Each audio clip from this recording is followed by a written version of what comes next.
Radhika Gaur with the session number 14 of your chapter Why Do We Fall Ill, and in this session we are going to discuss about the disease malaria.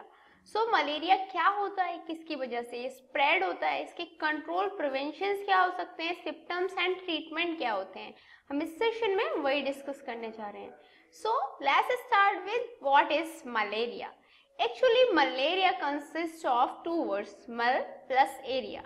मल I mean to say in Hindi it is called as bad. I mean to say मल एक Hindi word है और इसे normally English में हम obviously bad बोलेंगे. Clear. Area is equals to air. Clear. So malaria is equals to bad air.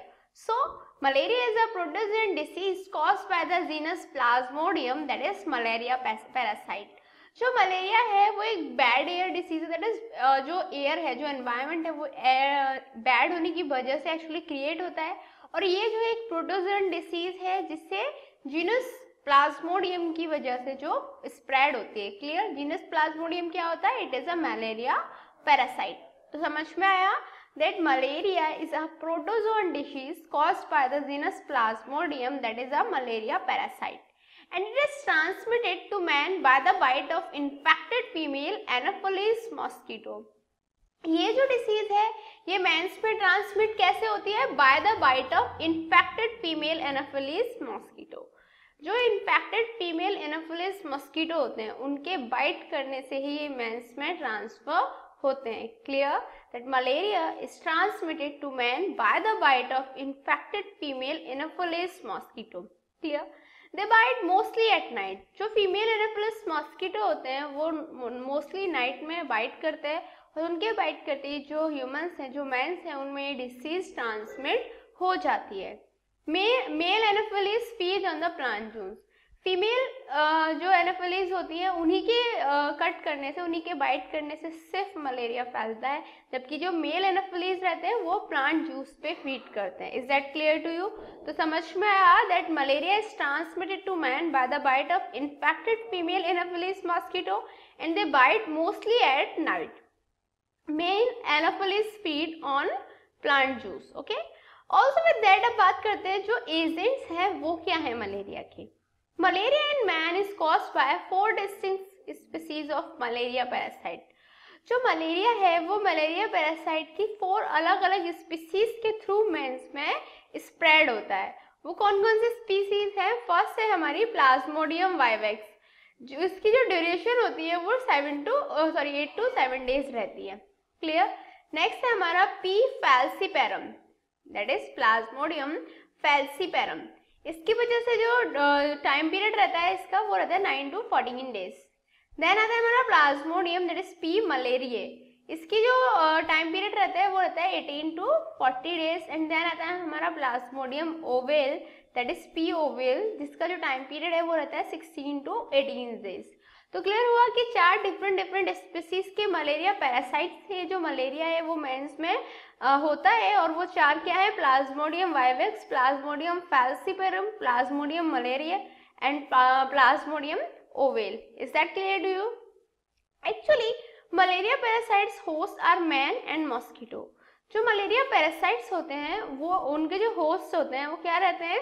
Man रहता है या तो या मॉस्किटो रहता है. Clear. Its life cycle passes in both in man sexual cycle and in mosquito sexual cycle. इनकी जो life देखो अब क्लियर सी बात है, जो इनका रिजर्वर होंगे वो मैंस और मॉस्किटो हैं. ठीक है. जो मलेरिया पैरासाइट है उनके होस्ट क्या होते हैं? मैन होता है और मॉस्किटो होता है. दोनों में ही इनकी लाइफ साइकिल कंटिन्यूड रहती है. इन केस ऑफ मैन जो इनकी लाइफ साइकिल रहती है वो सेक्सुअल साइकिल होती है. इन केस ऑफ मॉस्किटो इनकी जो लाइफ साइकिल रहती है वो सेक्सुअल साइकिल रहती है. बट द थिंग इज जो मलेरिया पैरासाइट है उनके होस्ट क्या होते हैं? मैन और मॉस्किटो होते हैं और दोनों में ही इनकी जो साइकिल है वो कंटिन्यूड रहती है. Also it affects all the ages of human being.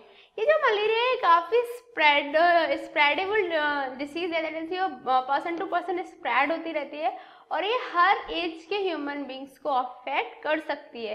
बेशक वो एक इन्फेंट हो, कोई टीनेजर हो, कोई एडल्ट हो या कोई ओल्ड एज पीपल हो, वो हर एक पर्सन को अफेक्ट कर सकती है.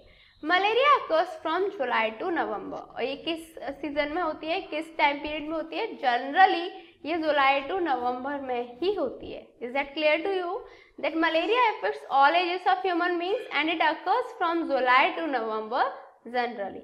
Now talking about the symptoms of malaria. अब मलेरिया के सिम्टम्स क्या होते हैं?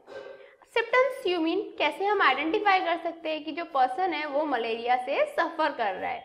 तो the thing is that there is I mean to say this is characterized by a sudden appearance of fever with pain and sensation of extreme cold shivering, that is cold stage. ये किससे characterized होती है? Sudden appearance of fever. Fever का sudden appearance हो जाता है, pain होता है, sensation of extreme cold shivering, जो पर्सन है उसको कोल्ड फील होता है, वो शिवर करने लग जाता है. क्लियर? ये जो स्टेज होती है इसको बोलते हैं कोल्ड स्टेज. तो फर्स्ट स्टेज में समझ में आ गया. फर्स्ट स्टेज हमारी कोल्ड स्टेज होती है जिसमें जो फीवर है पर्सन को सडनली फीवर आ जाता है, वो पेन फील करता है और वो शिवर होना स्टार्ट हो जाता है. Clear? That the cold stage जो है वो फर्स्ट सिम्टम है जिसमें जो पर्सन है it is I mean to say it is seen sudden experience of fever in the person also with the pain and sensation of extreme cold shivering. Now the temperature rises up to 106 Fahrenheit. अब जो temperature है वो 106 Fahrenheit तक rise करता है and the patient feels burning hot. और जो patient है उसे ऐसा लगता है जैसे वो काफ़ी हॉट है, दैट इज उसको काफ़ी क्वांटिटी में फीवर फील होता है. इंटेंस हेडेक रहता है उसे, फास्ट रेस्पिरेशन रेट हो जाता है उसका एंड ऑब्वियसली फास्टर उसकी हार्ट बीट भी हो जाती हैं. इस स्टेज को बोलते हैं हॉट स्टेज. तो हॉट स्टेज कौन सी होती है? जिसमें जो टेम्परेचर है वो अबाउट 106 Fahrenheit इंक्रीज हो जाता है और जो पेशेंट है वो हॉट फील करता है with intense headache and faster respiration and heart beat. Clear? The temperature rises up to 106 degree Fahrenheit and the patient feels burning hot, intense headache, faster respiration and heartbeat, and this one is the hot stage. Is that clear to you? After that third stage आती है. Fever later becomes down with the profuse sweating. अब जो fever है वो धीरे धीरे नीचे आने लग जाता है with the profuse sweating. जो पर्सन है उसको पसीना आने लगता है. This occurs either daily at a particular time or is repeated every third or fourth day depending upon the species of the parasite. ये जो स्वेटिंग है जो नॉर्मली या तो डेली भी हो सकती है किसी एक पर्टिकुलर टाइम पे या फिर 3-4 दिन के बाद रिपीट हो सकती है. वो डिपेंड करता है कि जो पैरासाइट है जिसकी वजह से उस पर्सन में जो मलेरिया है वो स्प्रेड हुआ है वो पैरासाइट कौन सा था, उसकी स्पीसीज के बेसिस पे ही ये पता लगा सकते हैं कि जो स्वेटिंग है वो डेली होगी या फिर 3-4 डेज के गैप से होगी. The over thing is that कि ये जो स्टेज है इसे हम स्वेटिंग स्टेज बोलते हैं. Is that clear to you? तो मलेरिया के सिम्टम्स में 3 स्टेज आती हैं, cold stage, hot stage and sweating stage. तो समझ में आया आपको तीनों स्टेज. अब बात करते हैं हम that it is also characterized by the enlargement of spleen and anaemia. इसमें क्या होता है, जो मलेरिया है उसमें जो स्प्लीन है और अनीमिया है उसका एनलार्जमेंट हो जाता है. Anaemia you know very well, that is loss of blood. Clear? तो ये सब जो सिम्टम्स हैं ये हमारे मलेरिया के रहते हैं. अब बात आती है कि मलेरिया को प्रिवेंट और कंट्रोल कैसे किया जा सकता है. Clear? Indoor residual spraying with DDT, BHC और मैलेथियन twice a year is effective in controlling the mosquito. जो रेजिडुअल स्प्रेइंग होती है DDT या BHC या मैलेथियन की ट्वाइस अ ईयर में अप्रोक्स 2 times उसकी स्प्रेइंग कराते रहनी चाहिए अपने एनवायरनमेंट में. These chemicals kill the mosquitoes because ये जो केमिकल्स हैं ये मॉस्किटोज को किल कर सकते हैं. Is that clear? Also chloroquine kills the malaria parasite in the human body. Human body में क्लोरोक्वाइन का यूज करते हैं जो मलेरिया पैरासाइट को किल कर सकता है ह्यूमन बॉडी में and it is an effective drug for controlling malaria. और जो ये क्लोरोक्वाइन है ये एक इफेक्टिव ड्रग की तरह यूज होती है for controlling the malaria. The combination of chloroquine and primaquine is more effective. और यदि हम क्लोरोक्वाइन के साथ में प्रीमाक्वाइन भी यूज करें तो वो और भी ज्यादा इफेक्टिव रहता है और हम अपने आप को मलेरिया से प्रिवेंट रख सकते हैं.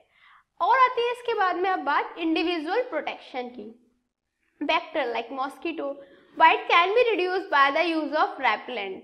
ये जो वेक्टर्स हैं, जो मॉस्किटोज हैं, उनकी जो बाइट है उसको हम इजीली रिड्यूस कर सकते हैं by the use of repellent, mosquito net, mosquito coil, screening of houses, that is use of wire gauze doors and windows etcetera. Simple सी बात है, फर्स्टली कोई भी प्रॉब्लम ना हो उससे पहले हमको खुद को प्रोटेक्शन देनी चाहिए, प्रिवेंशन देना चाहिए। Is that clear?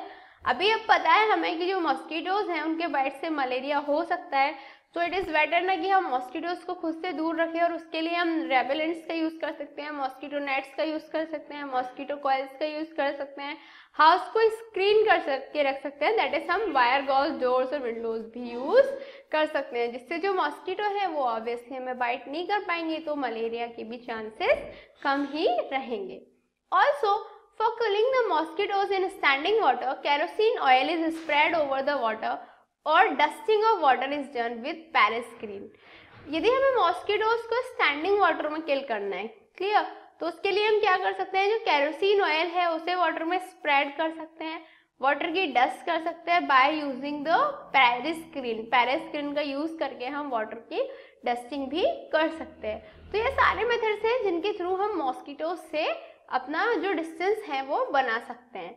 Larvicide temephos is also used and it gives a lasting effect. और यदि हम लार्विसाइड टैमीफोज का यूज कर ले तो वो भी एक बेटर ऑप्शन है और एक ये लास्टिंग इफेक्ट देती है।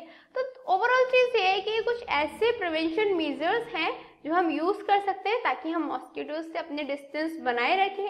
यदि वो हमें बाइट नहीं करेंगे तो कोई प्रॉब्लम ही क्रिएट नहीं होगी, दैट इज कोई मलेरिया जैसी डिसीज होगी ही नहीं। अब बात आती है जो मलेरिया है उसका बायोलॉजिकल कंट्रोल हम उसे कैसे कर सकते हैं। Larvicidal fishes like gambusia, minnows और trouts and birds like ducks can be introduce in water bodies. जो वाटर बॉडीज हैं उनमें हमें लार्विसाइड फिशेस जैसे गम्बूशिया हुए, मिनोस हुए या ट्राउट्स हुए, या फिर वी कैन से कुछ वर्ड्स जैसे डक्स हैं, उनको वाटर बॉडीज में रखना चाहिए, उनको वहाँ पे इंट्रोड्यूस करा देना चाहिए, because these animals feed on larvae thus reducing their number. क्योंकि ये जो एनिमल्स हैं लार्वेज पे फीड करते हैं और इसीलिए उनके नंबर कम हो जाएंगे। जब लार्वेज के नंबर कम हो जाएंगे तो ऑब्वियसली वो अफेक्ट नहीं कर पाएंगे। So what did we learn today? आज हमने क्या स्टडी किया? आज हमने स्टडी किया अबाउट मलेरिया। मलेरिया क्या होता है, कैसे वो स्प्रेड होता है, हमने उसके बारे में, उसके जो सिम्टम्स है उसके बारे में भी स्टडी किया था। दैट इज जो मलेरिया के सिम्टम्स है उसमें 3 स्टेज होती है। फर्स्ट होती है कोल्ड स्टेज, सेकंड होती है हॉट स्टेज एंड थर्ड होती है स्वेटिंग स्टेज। जो मलेरिया है उसके जो पैरासाइट है, मलेरिया पैरासाइट है, उसकी 4 स्पीसीज रहती है। हमने उनके बारे में भी स्टडी किया। हमने कंट्रोल और प्रिवेंटिव मेथड्स के बारे में भी स्टडी किया। By the way, I think this is enough for this session. In next session, we are going to discuss more about this chapter. Till then, good luck.